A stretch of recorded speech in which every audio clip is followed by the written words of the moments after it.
Hello friends, आज हम पढ़ने वाले हैं जहांगीर। जहांगीर के बारे में हम पढ़ेंगे। जहांगीर का जो टाइम पीरियड था वो था 1605 से 1627 तक। ठीक है, तो इसमें हम पढ़ेंगे। देखो, जहांगीर का जन्म अकबर की राजपूत रानी, जो जयपुर राज्य की राजकुमारी थी, के गर्भ से हुआ था। फतेहपुर सीकरी के सूफी संत शेख सलीम चिश्ती के आशीर्वाद से 30 अगस्त 1569 को मोहम्मद सलीम का जन्म हुआ। सलीम का पालन पोषण शाही ढंग से फतेहपुर सीकरी में हुआ। उसके शिक्षक अब्दुल रहीम खान खाना थे, जो अपने समय के सबसे महत्वपूर्ण विद्वान थे। सलीम का पहला विवाह जयपुर के राजा भगवान दास की पुत्री मानवाई से हुआ था। अकबर को इस बात का संतोष था कि उसने मरने से पहले अपने पुत्र शहजादे सलीम को अपना उत्तराधिकारी बना दिया था। सलीम 1600 ईस्वी से ही राजगद्दी पर बैठने के लिए आतुर था, और इसलिए उसने पिता की आज्ञा का खुलेआम उल्लंघन किया और 1602 में अबुल फजल को मरवा दिया। आगे पढ़ते हैं। अकबर की मृत्यु के बाद जहांगीर का राज्याभिषेक 3 नवंबर 1605 को आगरा के किले में हुआ था। उसने राज्याभिषेक के समय नूरुद्दीन मोहम्मद जहांगीर बादशाह गाजी की उपाधि धारण की। गद्दी पर बैठते ही उसने अपने समर्थक सरदारों को महत्वपूर्ण पद दिए और शासन को उदारतापूर्वक चलाने के लिए 12 आदेश जारी किए। इसमें एक पॉइंट जो समझने लायक है और बहुत महत्वपूर्ण है, थोड़ा क्लियर हो जाएगा। देखिए, जहांगीर जो था वो कौन था? अकबर का बेटा था। ठीक है, अकबर का पुत्र था।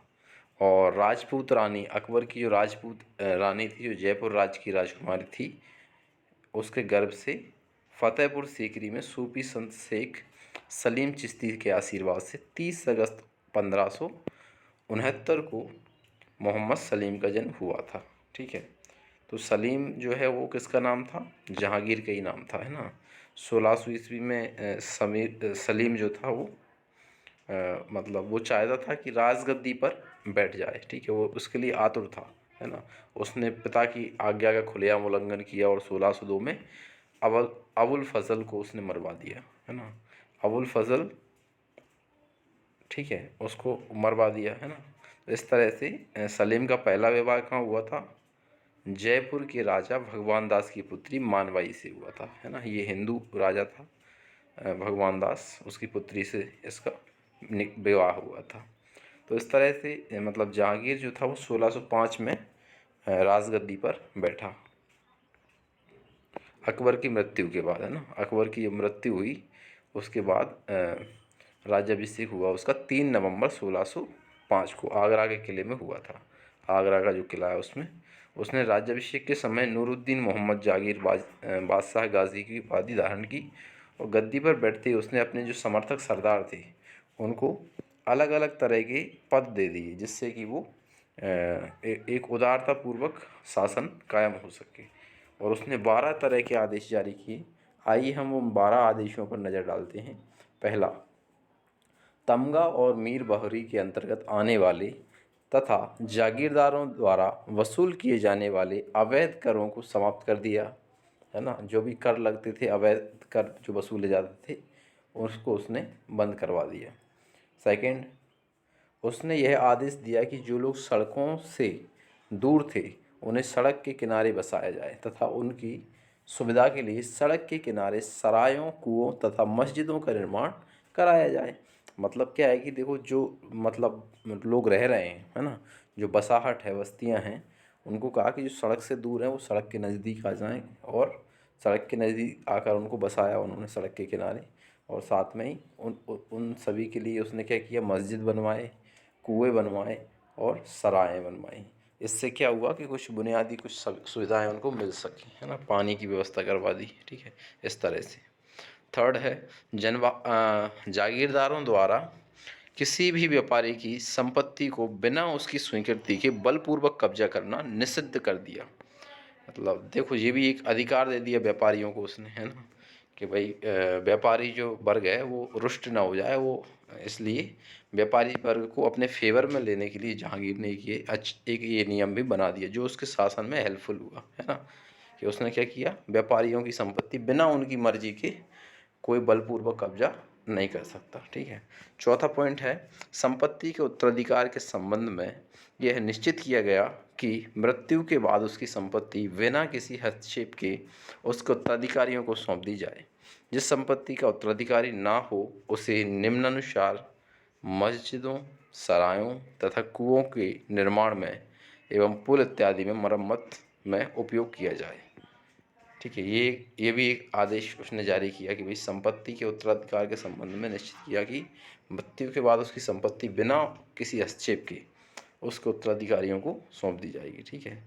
जिस संपत्ति का उत्तराधिकारी ना हो उसे क्या किया जाए, मस्जिदों, सरायों, कुओं के निर्माण में, पुल इत्यादि में मरम्मत के उपयोग में किया जाए। ठीक है। पांचवा पॉइंट है, शराब तथा अन्य मादक द्रव्यों के उत्पादन तथा बिक्री पर रोक लगा दी गई। ये भी बहुत ही सराहनीय और अच्छा प्रयास उसका था कि शराब और जो मादक पदार्थ, नशीले पदार्थ हैं, उनकी बिक्री पर और उत्पादन दोनों पर ना ही कोई बेचेगा, ना कोई उसका उत्पादन करेगा, ना उसको बनाएगा। इस पर भी उसने आदेश जारी किया और रोक लगवा दी। इसके बाद आगे है सिक्स्थ नंबर पॉइंट, यानी छठवां पॉइंट, कि यह चेतावनी दी गई कि कोई भी किसी के घर पर अधिकार ना करे। ये चेतावनी दी गई, कोई किसी के घर पर अधिकार ना करे। सातवां है, किसी भी अपराध की सज़ा में नाक या कान काटना बंद कर दिया जाए। क्या होता था पहले, किसी ने कुछ मतलब अपराध कर दिया, जुर्म कर दिया, तो उसको क्या किया जाता था, नाक काट देते थे उसका कान काट दिया जाता था। क्यों? क्योंकि नाक कान कटे हुए दिखाई देंगे तो लोग इस तरह का कोई अपराध दोबारा ना कर सकें, इसलिए इतनी ज़्यादा कड़ी सज़ा दी जाती थी। लेकिन ये क्या था, एक तरह से प्रजा पर अत्याचार ही था, तो इसलिए भी उसने इस पर रोक लगवाई, है ना। और सातवां पॉइंट है, राज्य की खालसा भूमि पर जबरन कब्जा करने की अधिकारियों को मनाही कर दी गई। राज्य की खालसा भूमि पर, खालसा मतलब जहाँ सिक्कों का वो है, आधिपत्य है, या सिख जो समुदाय है, उनके जो देव हैं, उनके जो मतलब इष्ट हैं, उनका जो भूमि है उस पर कोई कब्जा नहीं करेगा ना, अधिकारियों को उसकी मना कर दी है। राज्य के द्वारा इस तरह का कोई हस्तक्षेप उसमें नहीं हुआ, है ना।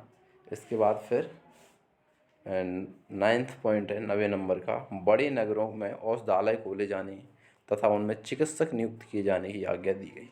इनका खर्च शाही खजाने से दिए जाने का आदेश भी दिया गया।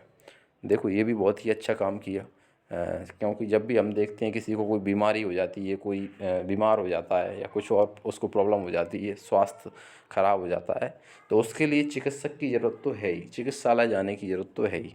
और एक और ये मतलब ये तो बुनियादी चीज़ है, स्वास्थ्य सुविधाएं जो है, तो ये तो सभी को मिलना ही चाहिए।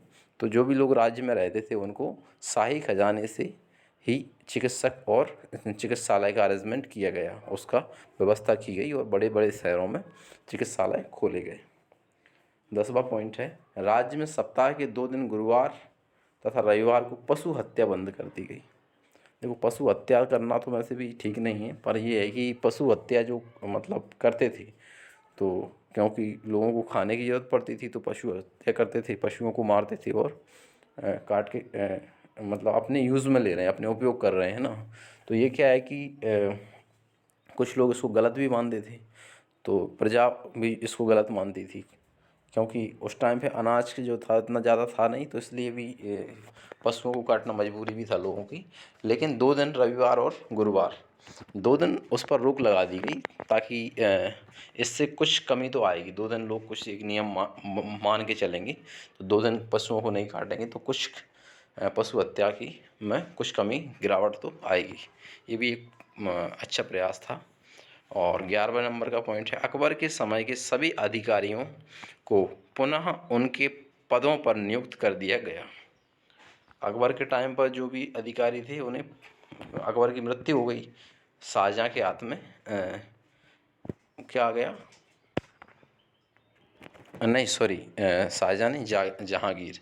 तो जहांगीर के हाथ में क्या आ गया, शासन आ गया। तो अकबर की मृत्यु के बाद जहांगीर के हाथ में शासन आने से अकबर के टाइम पर जो अधिकारी होते थे अलग अलग पदों पर, उनको उसी पद पर बहाल कर दिया गया। और 12वां पॉइंट है, खैरात में दिए गए सभी अनुदानों की पुष्टि की गई तथा बंदियों को आम माफ़ी दी गई। जो खैरात में दिए गए अनुदान थे उनकी पुष्टि की गई वही। और दूसरा, बंदी जो थे उनको माफ़ी दी गई, आम माफ़ी। जो जैसे बंदी बना लेते हैं ना, बहुत सारे लोग जो बंदी हैं बाहर के दूसरे राज्य के, है ना, तो उनको भी जो हो सकता था वो उन्होंने कार्रवाई की। तो इस तरह से ये जहांगीर के बारे में हम जान सकते हैं। तो जहांगीर ने बड़ी ही कुशलता के साथ इस तरह के प्रयास किए और जनता का जो दिल है उसको जीत लिया और अपना शासन कायम किया। इसके बाद क्या होता है, जब शासन चलता है तो कुछ प्रॉब्लम्स भी आती हैं, कुछ समस्याएं तो पैदा होती हैं। तो जहांगीर जो था, जहांगीर का पुत्र था खुसरो, अमीर खुसरो, तो उसने भी विद्रोह कर दिया। तो आइए हम उसके बारे में भी पढ़ते हैं। खुसरो का विद्रोह। खुसरो जहांगीर का सबसे बड़ा पुत्र था। जहांगीर के शासन के प्रारंभ में ही खुसरो ने विद्रोह कर दिया था। खुसरो को उसके मामा राजा मानसिंह तथा मिर्जा अजीज का समर्थन प्राप्त था। वह जब 16 वर्ष का था तभी से वह बादशाह बनने के सपने देखने लगा। वह 16 अप्रैल 1606 को अकबर के मकबरे के दर्शन करने के बहाने जहांगीर की निगरानी से भाग निकला। वह दिल्ली होता हुआ लाहौर पहुंच गया। अब उसके समर्थकों की संख्या लगभग 12,000 हो गई थी, परंतु लाहौर के सूबेदार ने उसका विरोध किया। इसके साथ ही जहांगीर भी एक सेना के साथ वहां पहुंच गया और खुसरो के विद्रोह को 3 सप्ताह में ही समाप्त कर दिया। खुसरो को पकड़कर कैद में डाल दिया गया। उसके समर्थकों को अमानुषिक सजाएं दी गईं तथा 30 मई 1606 को गुरु अर्जुन देव का वध भी इसी विद्रोह के कारण किया गया।